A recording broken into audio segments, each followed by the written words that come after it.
Siya mga kabuknoy, meron naman tayo sincere sa inyo na Raider 150. Siya mga kabuknoy, may dinala sa atin na Raider 150 na problema ni boss yung kanyang ano.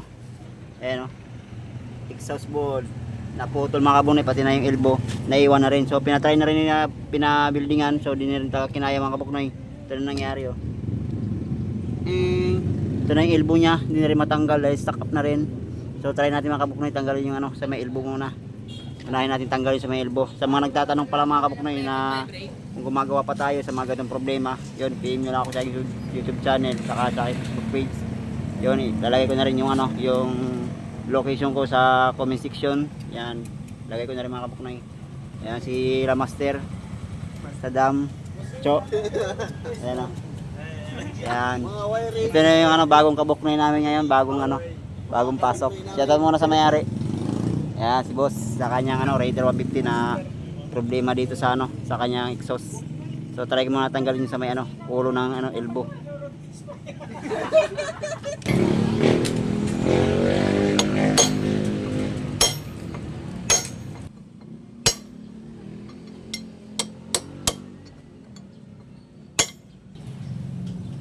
Na yung ano, yung ulo ng manifold eh no. Yun, napagalaw na rin natin mga kabuknoy sa kanyang ano, pagka-stack up. Ayan. Yun.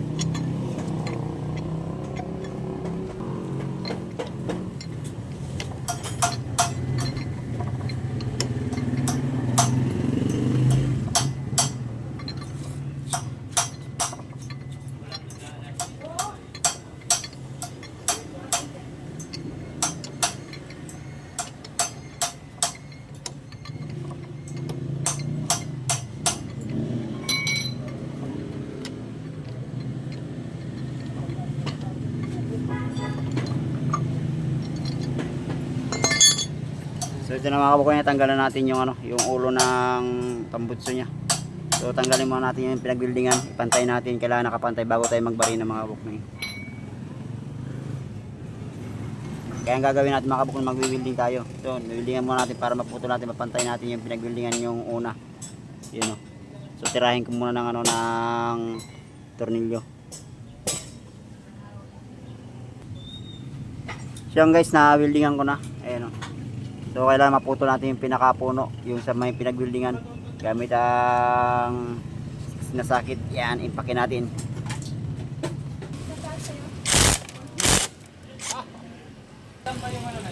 So mga kabuknoy, naputol na natin yung pinagbuildingan nung una.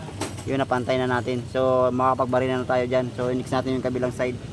Buildingin na rin natin yan para maputol natin ng ano, pantay.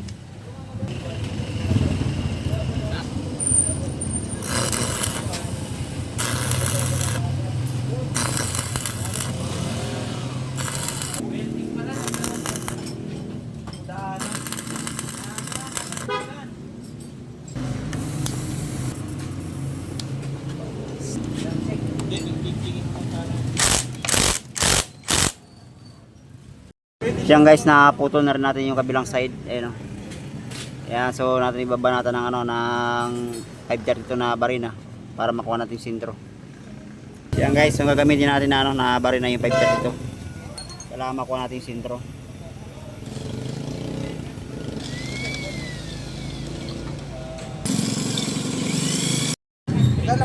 So yung mga kabuknoy, ito na, nabutasan natin 7mm. Ito 532. Ayan. So dito na lang muna natin ano, 7mm magbarina. So lalagyan muna tayo ng thread para makuha natin yung sentro.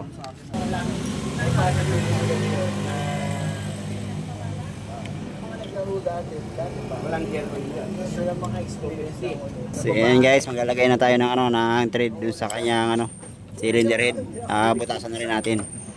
Yan, ito yung last ng 7mm.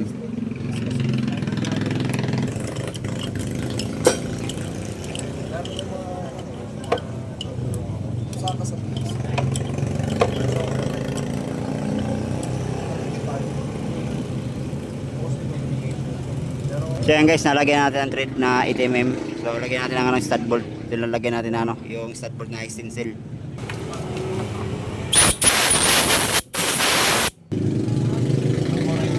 Yan guys, hanginan natin, tanggalan natin mga dumi. So lagyan natin stud bolt.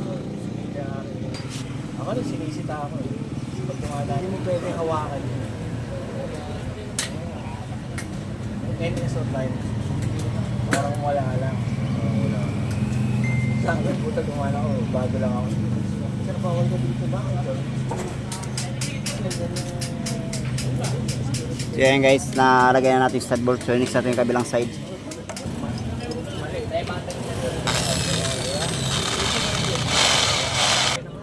Kasal niya, pero tapos na. Wala na. Settle yan. Kasi pag bigan yun. So yan guys, naabutasan natin 7mm. So yun, lagyan natin ng thread. Ayan o. So nakuha na natin yung pinakasintro ng mga kabuk na yun.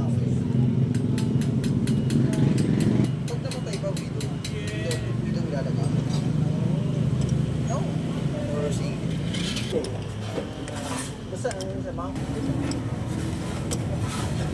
kaya yung mga sinasabi ko wala na yung sa'yo naman ko para meron na kayong pinita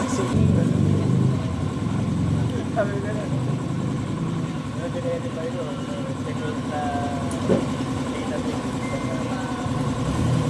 wala sabi na kumuha na kanyang sa'yo naman ko single ka.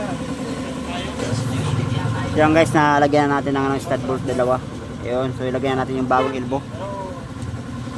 Mga kabuk na yung bagong elbow siya yung dala. Ayun o. Ayan. So palitan na natin yan, pati yung kinakalawang na yan.